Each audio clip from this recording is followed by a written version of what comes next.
This is Scotty G and Friends on 97.5, the KSL Sports Zone. 97.5, the KSL Sports Zone. Hope you're all having a tremendous day. I know I am because I get to talk to this guy who I would like to think is where he is right now because he got a start in sports radio.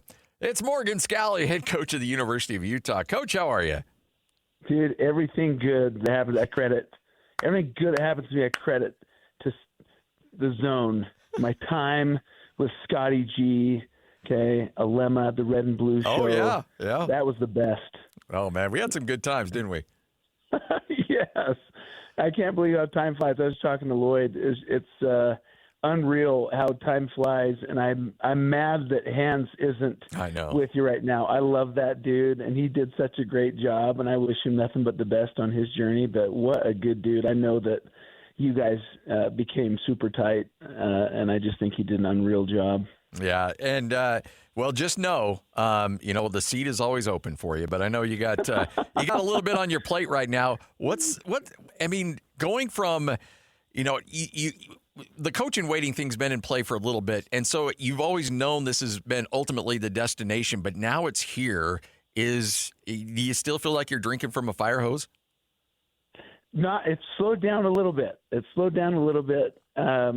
Obviously, that first month was just crazy because of how things unfolded, and all of a sudden you're coaching the bowl game, but the biggest thing for me was getting the right hires, the guys in the building, and then I knew that everything would take care of itself in terms of everyone pulling the same direction and everyone on board with getting the best group of players that we could get. And I think we did a very good job both in the portal and also retaining our players. That's a big part right now of college football is the retention. You're recruiting your own players. It seems like every at least it was one portal window instead of two this go around. But I'm very excited about the guys we have in the building. It's been a very good start to the off season. The weightlifting program is elite right now with Greg Argist and his staff and what they're doing. And we're just getting ready for spring ball, brother. I love it. So when you have an opportunity to build your staff, and I know that there's some guys that you brought in and that you're excited about, but what's a Morgan Scalley coach like? What are you looking for? We know what you look for in players, but what are you looking for in a coach? Are they somewhat similar characteristic types? Well, from a coaching standpoint, there is so much teaching that goes on. In my opinion, you have to be a very good teacher. And so, it's such an interesting profession. And there's a ton of people that want to get into it. You go to the National Coaches Convention, and it's just thousands of these coaches that want to get in, that want to get their foot in the door, and they think that coaching is just awesome and unbelievable, and it really is a great profession, but there's so much that goes into it outside of just understanding X's and O's, and the teaching element is huge. Not only your ability to teach, we call it competent stress, the ability that you have to take your knowledge and expertise and make others better with it. I'm sure you've had a teacher, Scotty, that knew a whole lot but couldn't get you to learn. Yeah. And they're out there. So, in this profession, you want to get and be an attorney, you go to law school. You want to be a doctor, you go to dental school or medical school. But there's really no school for coaching outside of being a GA and getting into it and just learning as you go. And so it becomes very difficult to find good teachers that nowadays with the transfer portal and 40% of your roster changing over from year to year, that you can bring these kids in and teach them efficiently to get to grasp the scheme, to grasp what you're talking about quickly because your season's coming up. So, with Kevin and Jordan and Chad, Luke, Ryan, all these guys that we brought on, that was a key, is can they help our guys learn? Can they teach?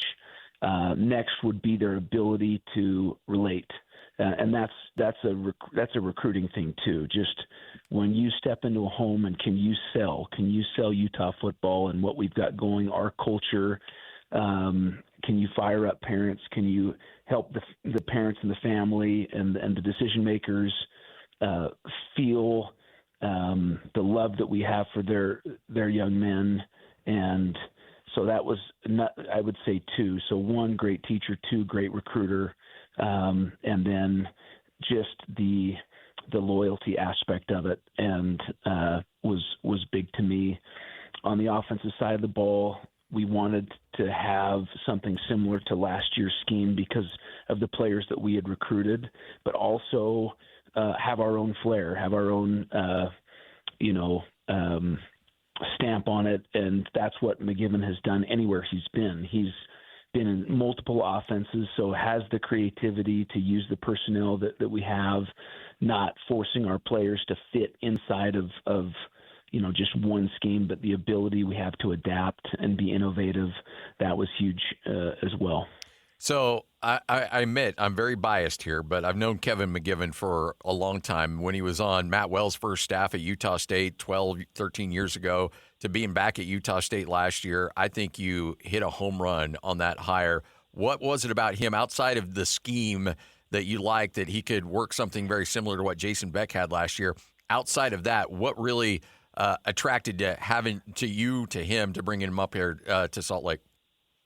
Well, the amount of people that would just hit me up about him. Hey, you've got to take a look at Kevin. You got to take a look at Kevin. And this is throughout the years when people thought that it was Scalley's year, whatever. He's going to be the head coach.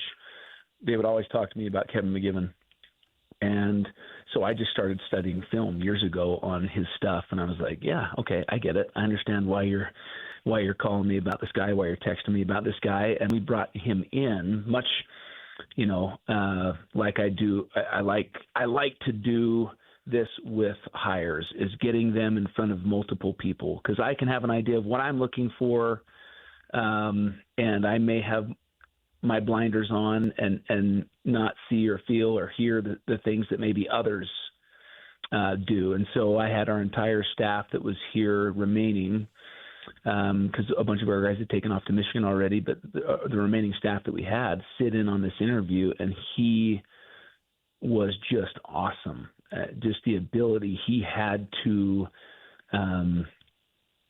talk scheme in a way that helped everyone in the room understand, he knows how to attack defenses at different levels. He knows how to use personnel. He was very eloquent, very straight to the point, not a lot of fluff. And so I just loved his interview, and he just very well spoken. Plus, he's a tough guy, man. Yeah. He's an all-state wrestler, state champion wrestler, and people call him Mac G. How cool is that?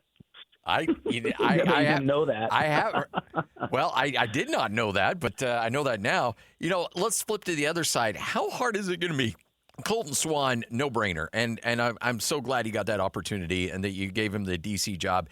How hard is it for you to allow him to do his job when that was your job, but you've got all these other responsibilities? Are you going to have a hard time not sneaking into that room and seeing what he's up to?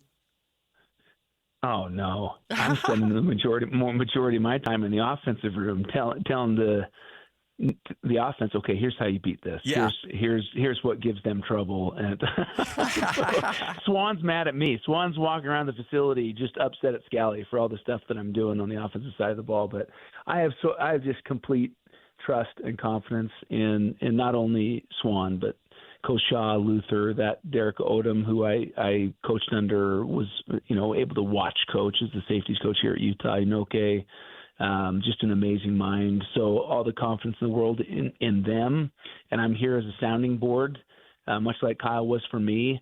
I just want to make sure that I empower them, and I'm not a micromanager. And Colton Swan is very bright, very capable. He's been ready for this for a minute. Morgan Scalley, new head coach of the University of Utah, joining us right here on 97.5, the KSL Sports Zone. Morgan, it's just been so much fun to watch you and get to know you throughout the years. You're such a good human being.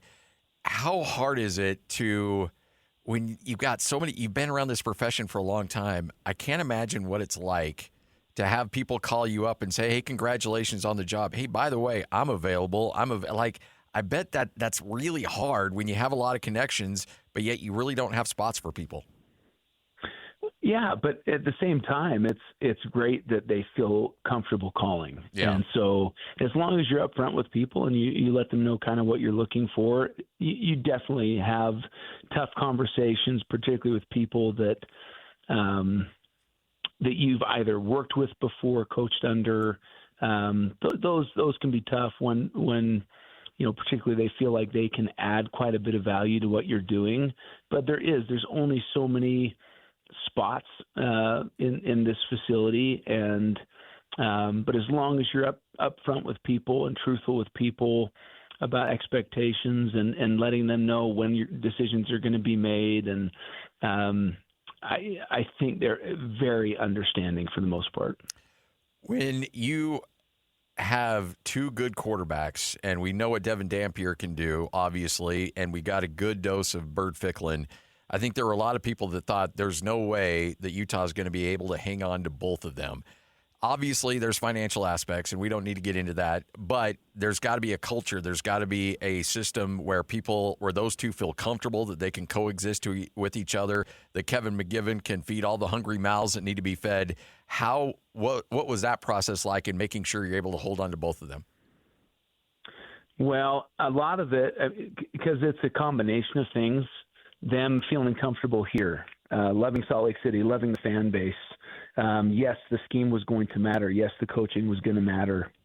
And so that went into it as well. Them, me communicating with them what we were looking for, what we were going after, them, the ability they had to come in the facility and sit with Kevin and talk scheme and all that. I think Bert has a vision too of, look, Devin, this is Devin's last year, and I can come in and be that guy, and he's proven what an unbelievable playmaker he is.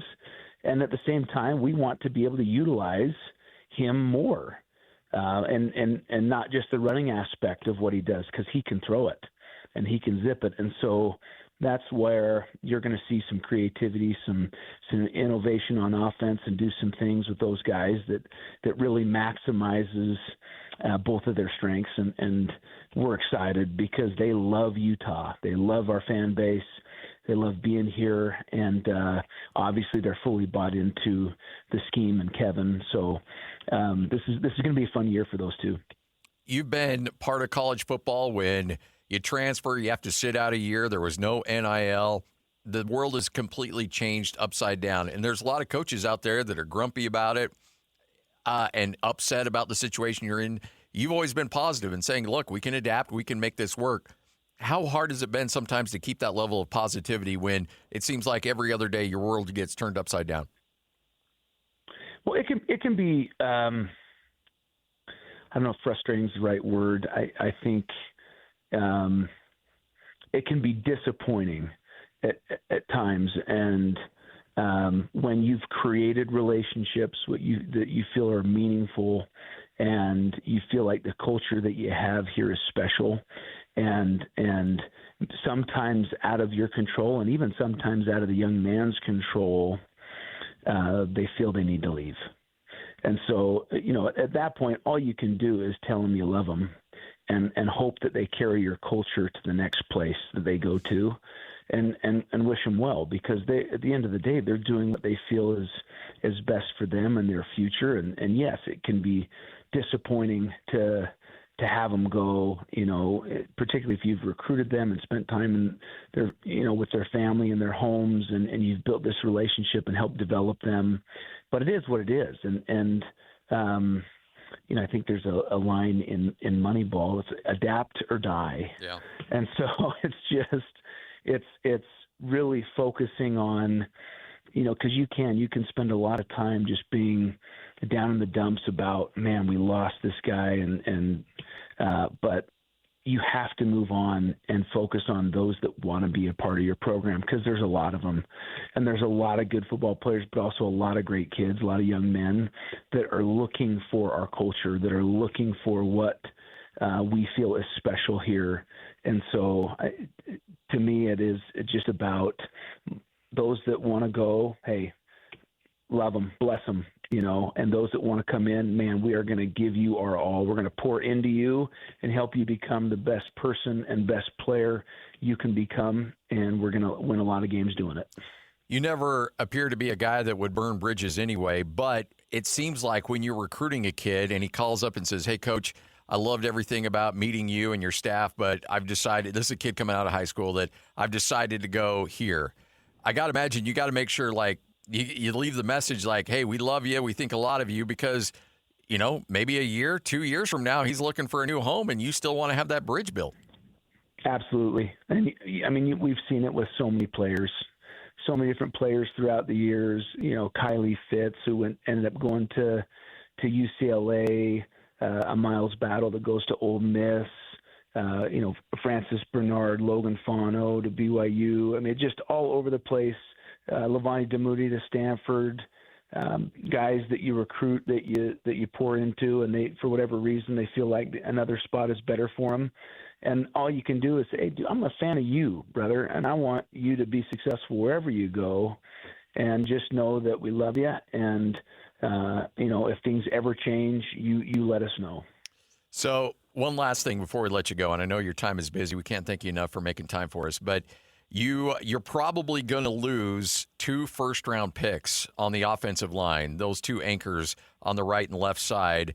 Jordan Gross comes in with a ton of experience as a player. What really impressed you with him in the interview process, that he can do what you mentioned and not just be a great player and know the game, but also be able to teach the game, because you got some pretty big shoes to fill on that O-line?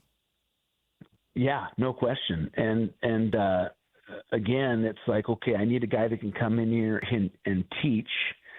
And, me talking to Jordan throughout the years, same conversations I've had with Weddle, same conversations I've had with guys that I thought would be very good coaches.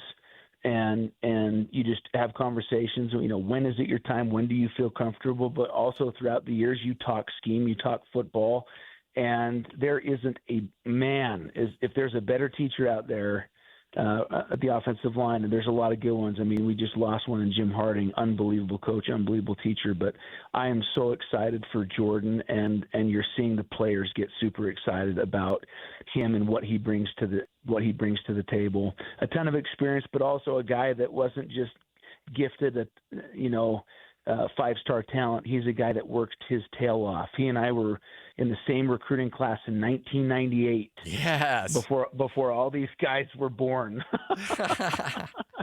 And he came in from Fruitland, Idaho, tall, skinny kid with big ears. And my gosh, I looked at him. I'm like, dude, hey, man, what do you play, tight end? And I'm an offensive tackle.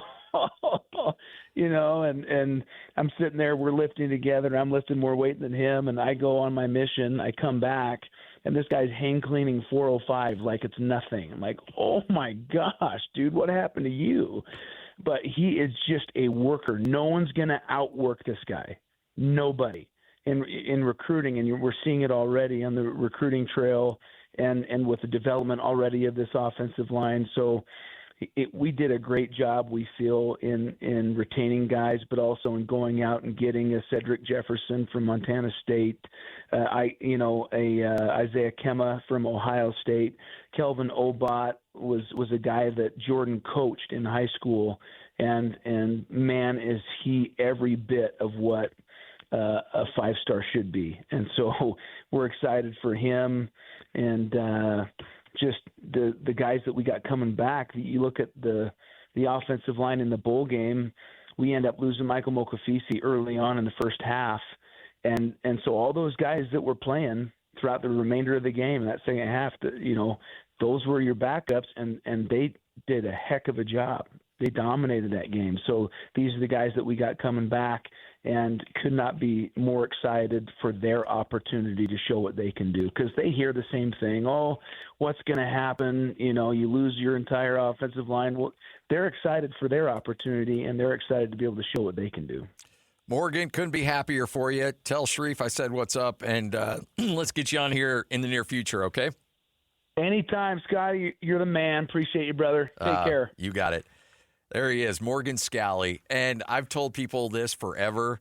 I am completely unable to be unbiased when it comes to Morgan Scalley. That guy I've known for a long time. Morgan Scalley will always be one of my favorite people on the planet. And, we got Utah fans that we say, you guys hate Utah, or BYU fans that hate BYU. No, it's about relationships, honestly. I root for people.